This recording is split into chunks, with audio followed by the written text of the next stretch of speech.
Well, ladies and gentlemen, in this video, I am going to be going over the state of New Jersey and discussing if Donald Trump has a realistic chance at winning this state in 2024, or is it a state that Republicans can potentially make up ground on in 2024 and then maybe try and turn it purple in 2028? Because we know Democrats, they're trying to change Texas. They've already made Georgia a swing state.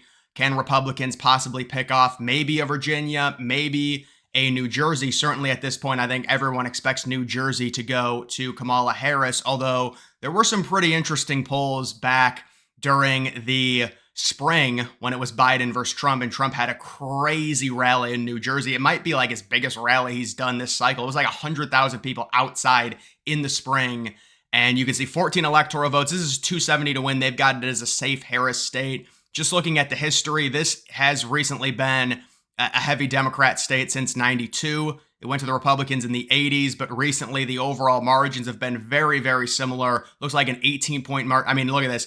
16-point margin in 2008, 18-point margin in 2012, 14-point margin in 2016, and then it looks like around a 16-point margin in 2020. So an average, give or take, around a 16-point victory for Democrats in the state of New Jersey. Now, the reason I always say Donald Trump is basically guaranteed to perform better in the popular vote is because I think there's no way that Donald Trump loses New Jersey by 16 points. The only recent poll out of New Jersey I've seen was from Rasmussen that had Harris up by 9 in the state of New Jersey. Now, the reason that people were talking about New Jersey earlier this year when it was Biden versus Trump was mainly, I would say, I mean, you did have this one poll from June. It's interesting. This was taken the day before the debate and on debate day, and it had Donald Trump winning by 1 point. It also had RFK Jr. with 7%. It is kind of funny to think that was technically before the debate, and we know Biden was horrible in the debate, and it had, it was just one poll, but it did have Donald Trump up in the state of New Jersey.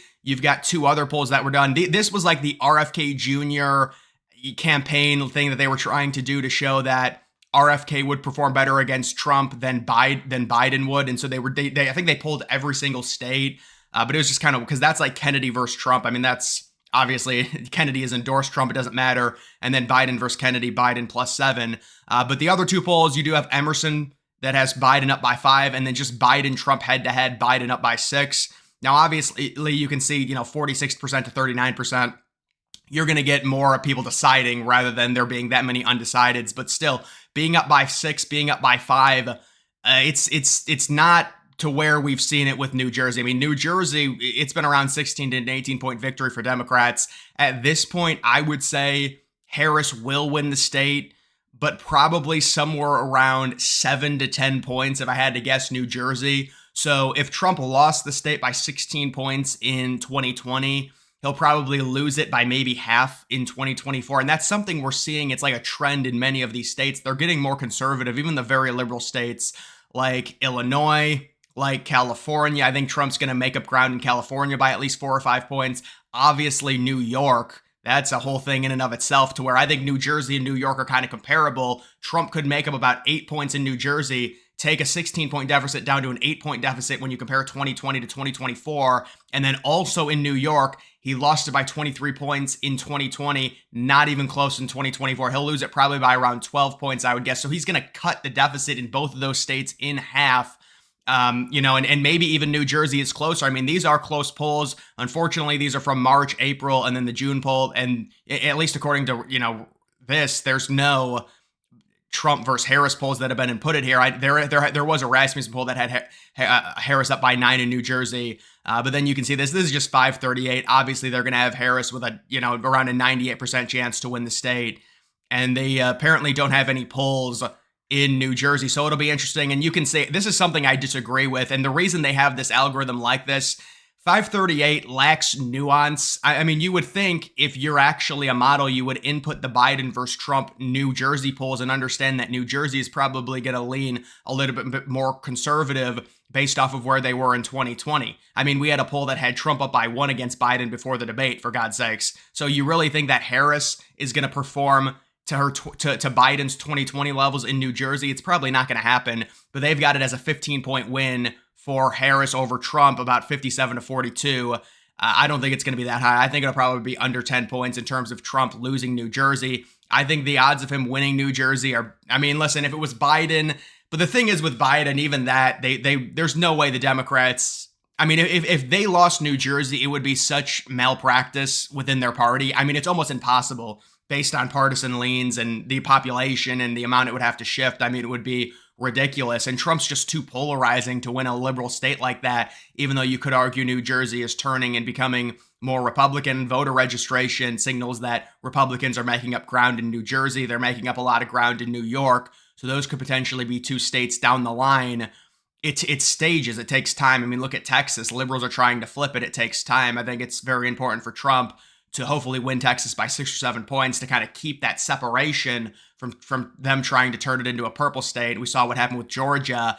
But if you are Republicans and you're looking at potentially trying to make states Republican, I think New Jersey is going to be a lot harder than Virginia. I think it'd be easier, even though Virginia, you've got the huge population, Fairfax right next to DC.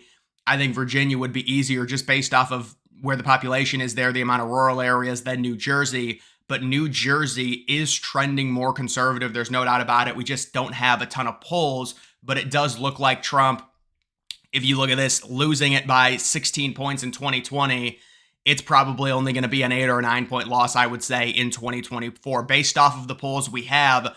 Now, the thing is, when you compare Biden to Harris, the weird thing with these polls is many of them were in March, which was technically not a bad polling time for Biden. The polls started to get, oh, you know what? Maybe it was a bad polling time because, yeah, I think it was, because I do remember Trump was up pretty significantly over Biden. Then Biden brought it close, and then the debate happened and Trump just blew him out. But what we have seen is Harris has routinely polled significantly better than Biden was polling. So that's another thing to factor in. But still, I mean, this is no joke. You're talking about a state that Harris won, or excuse me, Biden won by 16 points, and he's polling +6, +5, +7. The recent poll, Trump +1, that was in June. It's something to watch. New Jersey is something to watch. And I mean, my God, if Trump was able to upset him in New Jersey, obviously he would win the election, because that would mean that a liberal state like that, there would be many, many other states that would go to Trump before New Jersey would go to Trump, because of how liberal it is. All the swing states would go for Trump. Virginia would go for Trump. At that point, probably Minnesota would go for Trump over New Jersey, although they're not located in the same area, so it might be a little bit different.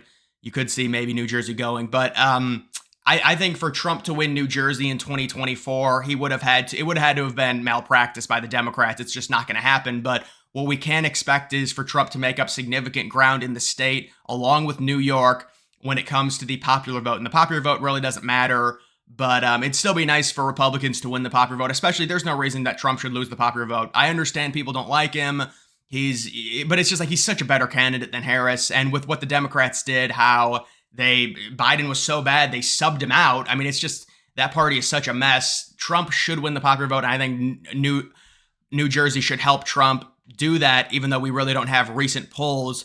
And we have seen 1, 2, 3, 4, 5, 6, 8 straight election cycles the state go to the Democrats. You can see in terms of its overall power, it is losing electoral votes. It's losing, a lot of these liberal states are losing electoral votes, people moving out of them. They're too expensive, and also the crime is ridiculous in the cities. So that's the same thing with Texas. Now, Texas is an interesting state in and of itself to analyze, because we've seen it get closer and closer, but it seems like based on the polls, we might see it stagnate around a 6 or 7 point victory for Trump. But in terms of this, I think in general, for this to shift back to being Republican, it's going to happen in stages. It's not going to happen, you're not going to make up 16 points in one election cycle unless it was malpractice to where Biden was running and he was a literal corpse, and you could see maybe Trump win New Jersey by like 2 points. But the fact that they have Harris, they've got the energized base, I do think it's probably going to be like an 8 or a 9 point victory, which you could, hypothetically, you could say if it is, I mean, you're making up a lot of points. I mean, I think a letdown would be around like if she wins it by like 14, because I certainly think Republicans are going to overperform relative to how they did in 2020 in New Jersey. But if she's able to keep it like around 13 or 14, I think that'd be kind of a letdown. I think if Trump could get it to 10 or 9, you're talking about possibly in 2028 or 2032 trying to change the state a little bit. Although based on the big cities, it's going to be very hard in New Jersey. But Republicans obviously trying to change the math. You're always trying to pick up different states. We'll have to see if both New York and New Jersey, those are two states we're watching, trend Republican this cycle and the overall margin, because Democrats are still going to win the states. But the question is, how close can Trump get it to maybe making it viable in 2028 or 2032, like Democrats are trying to do with the state of Texas, like they've done with Georgia over the past 3 or 4 election cycles, getting it closer and then flipping it. I expect Trump to flip Georgia back, of course, this cycle, but I'm just saying the idea of flipping a state, it takes multiple cycles of positive results. And I do think Trump right now is on the path for Republicans to potentially do something in terms of flipping the state in 2028 or 2032, if he's able to get it within 10 or around there, which I would expect. I mean, I think Rasmussen is a solid pollster. They did a poll over 2 months. It had Trump down by 9 against Harris. And they say, well, that's a biased poll. Not really. I mean, they had Trump up by 8 against Harris in Florida. And I think Trump very likely is probably going to win that state by around 8 points. It seems pretty accurate to me. So you could see Trump be within 10 in New Jersey, which would be pretty remarkable based off of the fact that he lost it by 16 in 2020. But either way, guys, that is going to do it for this video. Make sure you follow me on X. Link to that's always in the description.